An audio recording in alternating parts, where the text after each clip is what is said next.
Hello students. तो आज हम लोग बात कर रहे हैं क्लास 10th रियल नंबर में अपनी अगली टॉपिक की, जिसका नाम है रिवाइजिंग इरेशनल नंबर्स। इसमें हम लोग इरेशनल नंबर के बारे में थोड़ा बहुत जो प्रीवियस हम लोग क्लास 9 में पढ़े थे उसके बारे में डिस्कस करेंगे, जो थ्योरम वहाँ पर हम लोगों ने पढ़ रखी है, और फिर उसके बाद में उसी को इम्प्लीमेंट करते हुए एक्सरसाइज 1.3 के बारे में हम लोग डिस्कस करेंगे। तो फर्स्ट ऑफ ऑल हम लोगों को यहाँ पर इरेशनल नंबर के बारे में रिवाइज करना है।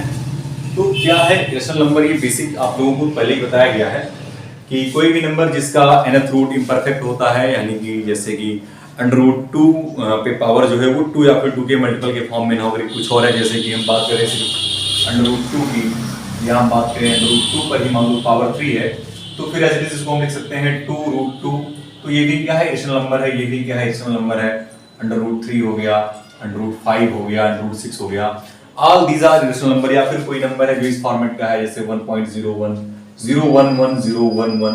तो all these types of number are known as irrational numbers, क्योंकि इनमें से किसी भी नंबर के डेसिमल एक्सपेंशन को, या ये जो नंबर हमारा यहाँ पर मेंशन है, इस नंबर को हम किसी भी कंडीशन में P/Q के फॉर्म में एक्सप्रेस नहीं कर पा रहे हैं। इनमें से कोई भी नंबर P/Q के फॉर्म में एक्सप्रेस हो नहीं पाएगा। तो अगर इसका एक्सप्रेशन P/Q के फॉर्म में पॉसिबल नहीं है, where Q is not equal to 0, तो फिर इस कंडीशन में ये जो नंबर है, इन नंबर को हम इरेशनल नंबर बोलते हैं। तो अब यहाँ पर बात आएगी, जैसे कैसे हम प्रूव करें किसी भी नंबर की इरेशनलिटी को हमें प्रूव करना है। जैसे मेंशन कर दिया गया, मान लो √2 ही है, और किसी ने कहा कि √2 को आप प्रूव करके दिखाइए कि √2 क्या है? इरेशनल नंबर है। ठीक है ना? प्रूविंग ऑफ इरेशनलिटी की हम लोग बात कर रहे हैं। तो जैसे मुझे यहाँ पर मान लो प्रूव करना है कि √2 इज एन इरेशनल नंबर, ये हमें प्रूव करना है। तो हम इसको कैसे प्रूव करें? तो हालांकि ये चीज आप लोगों ने क्लास 9 में सीखी है, तो उसी को हम लोग यहाँ पर क्या करेंगे, थोड़ा सा रिवाइज करेंगे। वहां की जो कंडीशन थी उसको रिवाइज करते हम लोग आगे बढ़ेंगे। अब करना तो पड़ेगा भाई, है ना? पुरानी चीजें हमें पता होनी चाहिए। तो आइए देखते हैं कैसे इसको हम सिंप्लीफाई करेंगे। सबसे पहली बात देखिए, हमें ये पता है कि √2 इरेशनल नंबर है, और फिर भी हमें प्रूव करना है कि √2 इरेशनल है। मतलब हम जानते हैं कि ये राम है, और प्रूव करना है कि नहीं ये राम है। तो भाई समस्या तो होगी ना। तो हम क्या करें, राम को श्याम मान लें, कहते हैं कि नहीं ये श्याम है।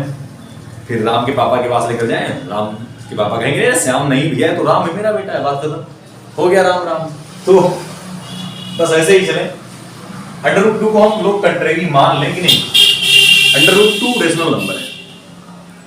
तो अगर हम कंट्रेरी मान लेंगे कि √2 रेशनल नंबर है, तो हम लोग ये जानते हैं कि किसी भी रेशनल नंबर को हम P/Q के फॉर्म में लिखते हैं। और आपको ये भी बताया गया था कि कोई भी रेशनल नंबर जब अपने स्टैंडर्ड फॉर्म में होता है, यानी कि P/Q के फॉर्मेट में होता है, जहां पर ये स्टैंडर्ड है, तो स्टैंडर्ड रेशनल नंबर के कंडीशन में Q हमें हमेशा 0 से बड़ा होना चाहिए, यानी कि पॉजिटिव होना चाहिए।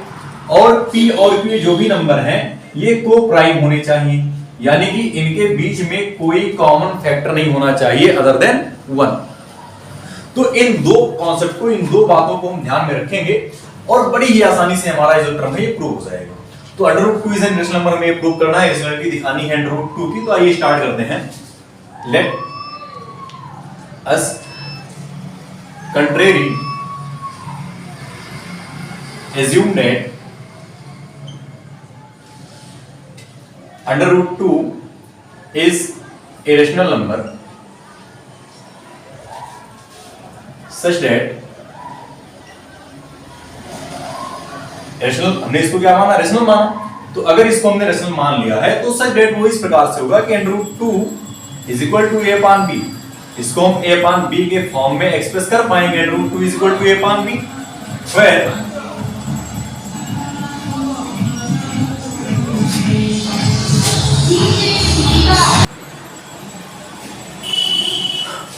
A and B are co-prime। A और B यहां पर क्या है? co-prime है। इसका मतलब ये हुआ कि A और B के बीच में कोई कॉमन फैक्टर नहीं है। A और B को को-प्राइम हमने मान लिया। स्क्वायरिंग बोथ साइड,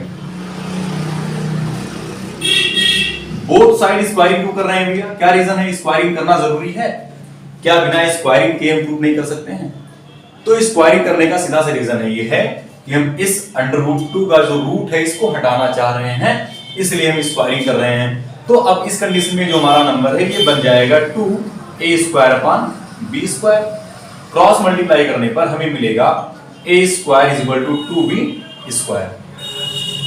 तो a² 2b² के फॉर्म में अगर नंबर लिखा हुआ है तो आप थोड़ा सा रिमाइंड करिए, यूक्लिड डिवीजन लोगरिथम में आपने a = b³ + r कहा था और कहा था अगर r कभी 0 हो जाएगा तो b फैक्टर होगा, है ना। b की टेबल आपने q टाइम पढ़ी और हमें a मिल गया। देखो कुछ फॉर्मूला ऐसा ही दिख रहा है, a = 2b², यानी कि 2 की टेबल हम b² टाइम पढ़ रहे हैं और हमें a मिल जा रहा है।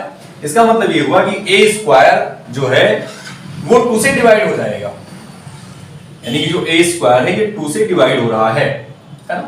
a² डिविजिबल बाय 2, तो अगर a² 2 से डिवाइड हो रहा है तो a is also divisible by 2। और अगर a 2 को डिवाइड कर रहा है तो कितनी बार आप 2 की टेबल पढ़ेंगे कि a आपको मिल जाए, ये भी होना चाहिए भाई। अगर आप 2 से 4 को डिवाइड कर रहे हैं या 2 से मान लो 6 को डिवाइड कर रहे हैं तो 2 को 6 से डिवाइड करने के लिए 2 की टेबल आपको 3 टाइम रीड करनी पड़ेगी, क्योंकि तभी आपको 2 3 जा 6 मिलेगा और फिर आप 6 को आसानी से डिवाइड कर पाएंगे 2 से। तो ऐसे ही हमें 2 से डिवाइड करना है a को, तो हम 2 की टेबल कितनी बार पढ़ें कि हमें a मिल जाए। तो हम मान लेते हैं कि हम 2 की टेबल अगर c टाइम पढ़ेंगे तो हमें a मिल जाएगा। ये हमारा इक्वेशन फर्स्ट यहां पे बन गया था। तो for this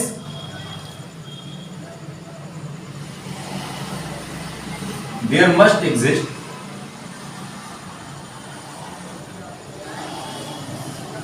another integer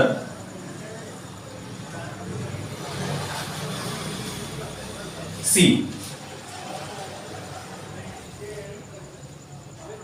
such that वो इंटीजर कैसा होना चाहिए, तो इंटीजर ऐसा होना चाहिए such that a = 2c। तो a = 2c में जो मिल रहा है इसको हम इक्वेशन फर्स्ट में यूज कर लें।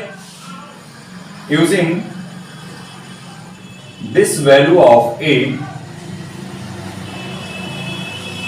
इन फर्स्ट, अगर a की इस वैल्यू को हम फर्स्ट में यूज कर लेते हैं, देखिए क्या मिल जाएगा 2c² = 2b², यानी कि 4c² = 2b², 2 1 जा 2 2 2 जा 4, 2c² = b², यानी कि b² = 2c², यानी b² डिविजिबल बाय 2 या b divisible by 2।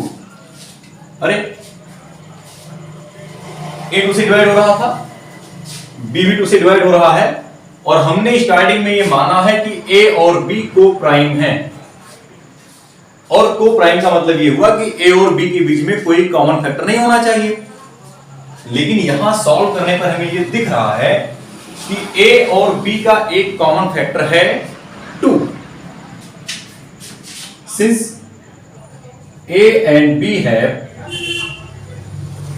a common factor 2 which contradicts our assumption, जो हमने माना था उसमें तो भैया आ गया है अब क्या कंट्राडिक्शन। कोई है जो हमें रोक रहा है ये मानने से कि √2 रेशनल है, और जब वो हमें रोक रहा है तो हम कह देंगे कि इसका मतलब √2 इज एन इरेशनल नंबर। √2 क्या है, इरेशनल नंबर है। बात हो गई खत्म। क्लियर, नोट करिए। तो आ गया एक्सरसाइज 1.3 क्वेश्चन नंबर 1। पूरी कहानी पुरानी, अभी आपने प्रूव किया था √2 को इरेशनल नंबर, आपको अब प्रूव करना है √5 एक इरेशनल नंबर है। फिर से वही जबरदस्ती वाला काम, √5 को हम जानते हैं इरेशनल है, फिर भी हमें प्रूव करना है कि इरेशनल है, यानी राम को हमें श्याम प्रूव करना, राम को हमें राम प्रूव करना है, तो उसके लिए हम राम को क्या मान लेंगे कि भैया तुम श्याम हो। चलिए शुरू करते हैं। फिर से वही काम हमें करना है, वापस से सॉल्यूशन स्टार्ट करें और कंट्रेरी इफ पॉसिबल,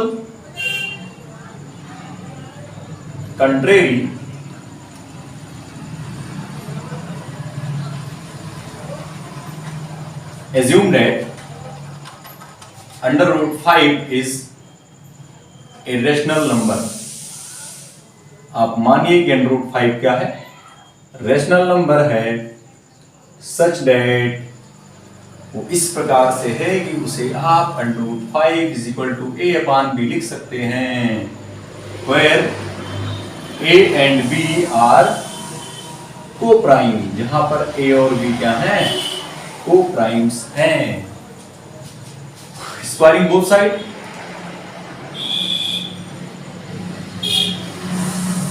आपको मिलेगा 5 is equal to A square upon B square, cross multiply करने पर आपको मिल जाएगा A square is equal to 5b square. ये इक्वेशन फर्स्ट है। ए स्क्वायर डिवाइड हो रहा है 5 से, तो ए भी डिवाइड होगा 5 से, और इसके लिए there must exist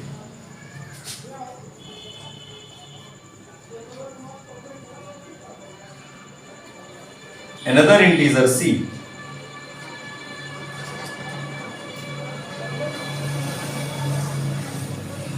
such that a is equal to 5c। using this in first, इस रिजल्ट को हम फर्स्ट में यूज कर रहे हैं, तो हमें मिल जाएगा 5c square is equal to 5b square, यानी कि 25c square is equal to 5b square. 5 1 जा 5, 5 5 जा 25। तो here we can write this b square is equal to 5c square, means b square divisible by 5, तो b is also divisible by 5। वापस से a divide हो रहा है 5 से, b डिवाइड हो रहा है 5 से, that means a and b have a common factor 5,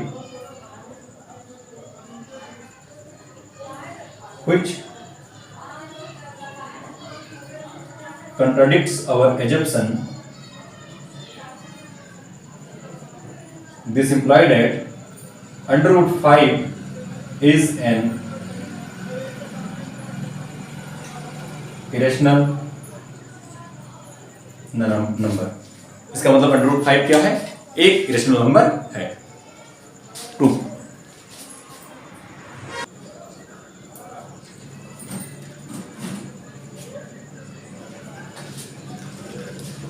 तो फिर से कहानी वही है पुरानी वाली, 3 + 2 रूट 5 को प्रूव करना है कि रेशनल नंबर है। और इससे पहले क्लास 9 में हम लोग ये सीख चुके हैं कि अगर एक रेशनल नंबर है और एक रेशनल नंबर है, तो रेशनल और इरेशनल का कॉम्बिनेशन हमेशा इरेशनल ही होता है। इसका मतलब 3 + 2 रूट 5 इस रेशनल नंबर, ये इरेशनल नंबर है, फिर भी हमें प्रूव करना है कि रेशनल नंबर है।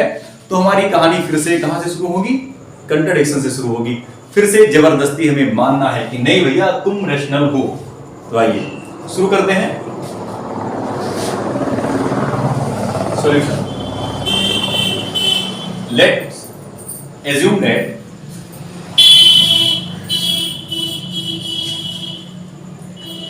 (3 + 2 root 5 is a rational number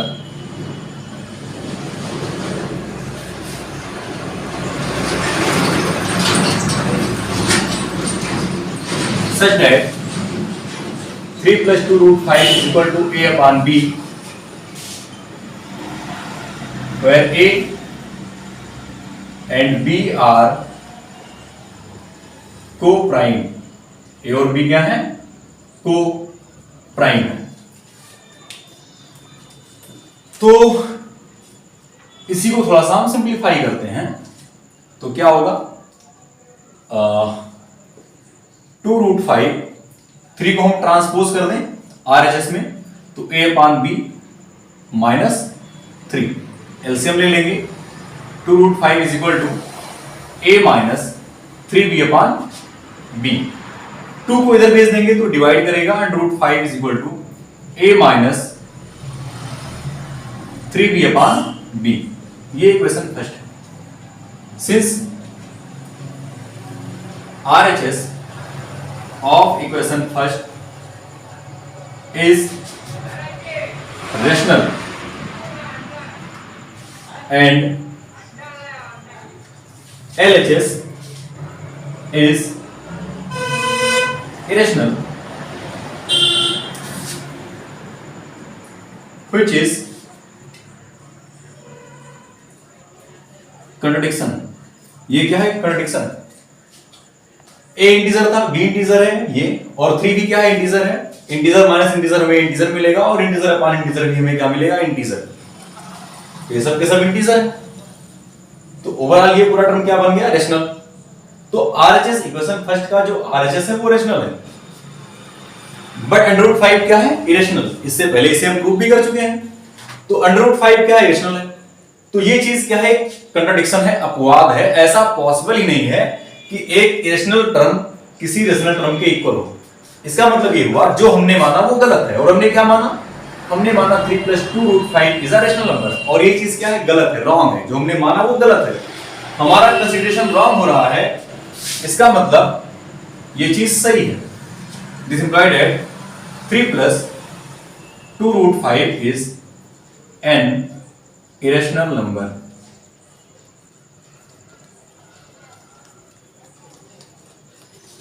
Okay?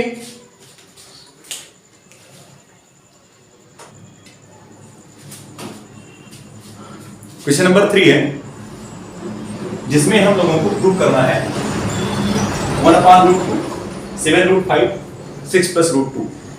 All these 3 numbers are irrational. ये सारे नंबर कैसे नंबर हैं? इरेशनल नंबर है. तो स्टार्ट करते हैं. फर्स्ट हमें वही काम करना है, यहां भी सबको कंट्रेरी यही मानना है कि इरेशनल हैं. तो लेट फर्स्ट पार्ट में सॉल्व कर रहा हूं. 1/√2 is irrational number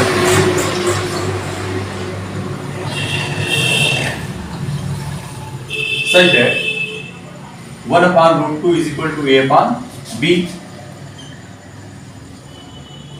where A and B are co-prime. A और B कैसे नंबर है? co-prime है. तो √2 is equal to क्या हो जाएगा? B/A. इक्वेशन में since RHS of first is rational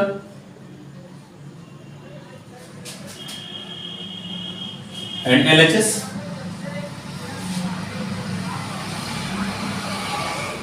irrational. This is contradiction. This implied that 1/√2 is an